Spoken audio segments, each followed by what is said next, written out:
worked in the nonprofit world for many years. She's a Flushing native who enjoyed watching sports and soaps until she was forced by the FAA to become an aviation expert and community activist. She's a member of the Port Authority's Community Aviation Roundtable. Can we have a round of applause for Susan Carroll? Yay!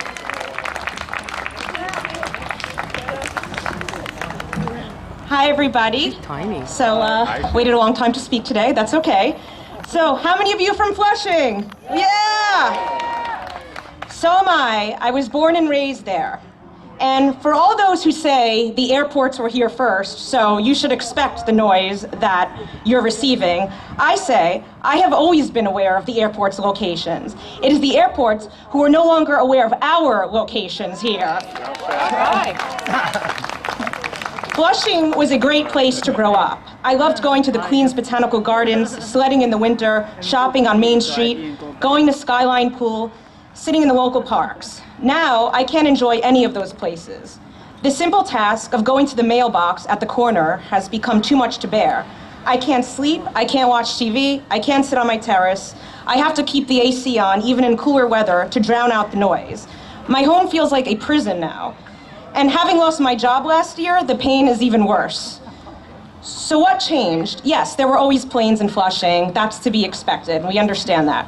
However, several years ago, the FAA and Port Authority decided that airport efficiency must be achieved at all costs, as we have discussed here today. The FAA boasts about more direct flight paths which save fuel. Great for the airlines, horrific for those of us on the ground.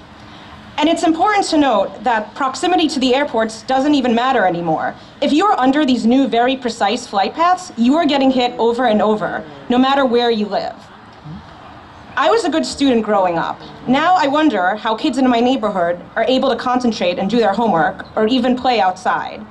Dr. Dana Gadea of Bayside recently wrote in the Times Ledger about the detrimental effects of airplane noise and pollution on children.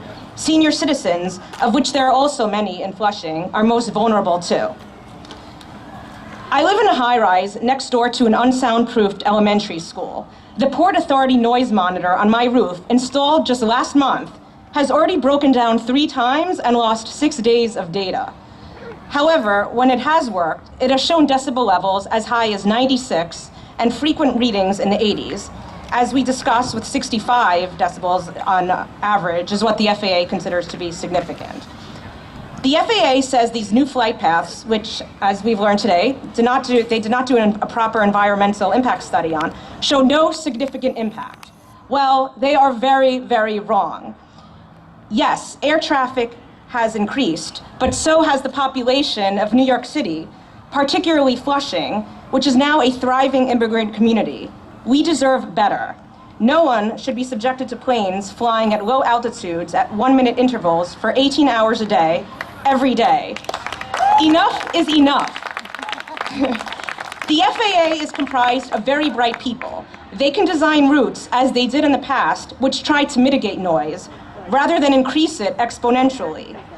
And long term, in order to accommodate the increasing air traffic that is projected, they should look at solutions like the increased use of the regional airports, and possibly a new airport located away from densely populated areas. There's a better way forward. Let's find it. Thank you.